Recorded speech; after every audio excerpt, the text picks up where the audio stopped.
Bonjour les amis, j'espère que vous allez bien. Là, je sors d'une séance que je viens de faire. Ici, vous voyez mon cabinet, donc bordelais. Une séance que je viens de pratiquer avec quelqu'un qui vient de me poser une question, de me demander si l'auto-hypnose était facile à apprendre. Et bien, effectivement, l'auto-hypnose est très facile à apprendre et surtout, combien de temps il faut pour pratiquer l'auto-hypnose. Combien de temps il vous faut pour passer à un événement dans votre vie supérieure, à un moment où vous allez pouvoir passer vraiment à une autre vitesse. Est-ce que quelque part il vous faut 1, 2, 3 séances ou est-ce qu'il vous faut 21 jours comme on l'entend dire souvent ou est-ce qu'il faut plus de temps? Voilà. Alors, je vais répondre à la question. D'abord, les 21 jours, c'est vrai qu'on en fait beaucoup référence. J'ai étudié le sujet dans les neurosciences, personne n'a confirmé ça. Alors, c'est un fait établi que dans l'énergétique, dans certaines techniques de yoga, dans le Reiki, on parle de 21 jours. On a parlé de connexion neuronale qui s'établissait en 21 jours. Moi, personnellement, j'en suis pas convaincu. Je pense qu'il faut un peu plus de temps que ça. Par contre, ce que je peux vous dire en tant que pharmacien, c'est que le renouvellement des cellules se fait tous les 21 jours.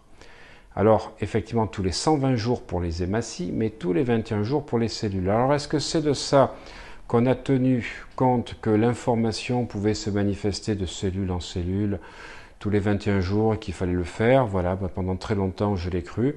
Maintenant, aujourd'hui, j'en suis moins convaincu. Par contre, ce que je peux vous dire, c'est qu'il vaut mieux faire 3-4 jours par semaine pendant 6 mois que 21 jours à fond et ne plus rien faire. Ça, c'est clair. En plus, si vous avez des résultats, je vais vous dire, vous n'aurez pas envie d'arrêter, vous aurez envie de continuer. Alors, comment peut-on apprendre l'hypnose et est-ce que c'est facile à apprendre? Alors, oui, c'est très facile. C'est que de la répétition. C'est que de la répétition.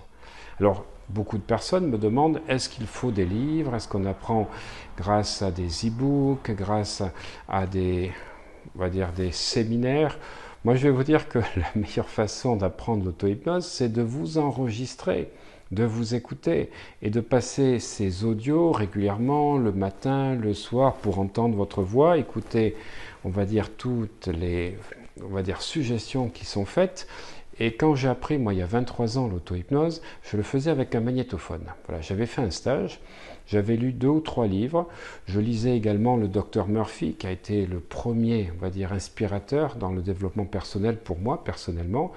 Et puis, je m'étais fait donc sur des cassettes avec des inductions simples. À l'époque, on utilisait un petit peu Jacobson. On parlait beaucoup du training autogène de Schulz. Il y avait la chromopsychie.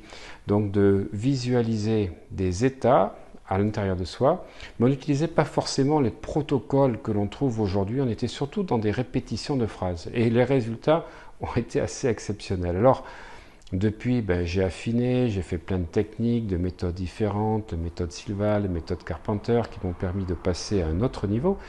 Et puis grâce à tous les protocoles que j'ai mis en place donc, dans mes formations d'hypnose, j'ai créé également des inductions et des protocoles. Alors, ce que je vous conseille toujours, c'est de vous enregistrer, d'écouter donc vos audios le soir en vous couchant, voilà, et ne pas mettre de protocole de réveil. Voilà, c'est comme ça qu'il faut le faire le soir en vous couchant. Vous allez voir, vous allez vivre des nuits merveilleuses et vous ensemencez, vous programmez votre subconscient pour vraiment vous réveiller en pleine forme et avec une nouvelle énergie. Voilà. Ensuite, si vous voulez apprendre, effectivement, il va falloir apprendre plusieurs techniques d'induction. Il y en a 5-6 plus spécialement dédiées à l'auto-hypnose que j'explique dans ma formation en ligne.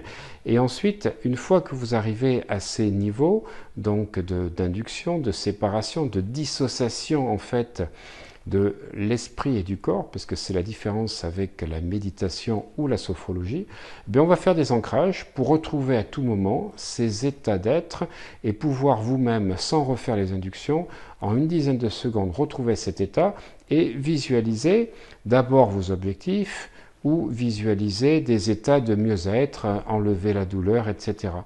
Et puis, dans cette formation en ligne, je vous ai mis donc une dizaine de protocoles, des protocoles simples que vous pouvez utiliser vous-même, sans pratiquement être guidé. Uniquement, je vais vous les expliquer, je vais vous guider, mais vous allez pouvoir les refaire. À travers de l'ancrage que vous allez apprendre, vous allez pouvoir vous-même revisualiser et ressentir ce que vous avez déjà fait. Et vous allez voir que vous allez créer vous-même une amélioration des protocoles. Et puis ceci va devenir une compétence consciente. Et plus vous allez le faire, plus vous allez aller bien, plus vous aurez envie de vous améliorer, de le faire. Et comme moi, à un moment donné, vous ne pourrez plus vous en passer. Parce que c'est ça. C'est ça, c'est de vivre l'auto-hypnose. C'est pas d'en faire de temps en temps parce qu'on va mal. Moi aussi, quand j'en ai fait à un moment donné, c'est parce que je voulais améliorer des choses dans ma vie, parce que ça n'allait pas bien.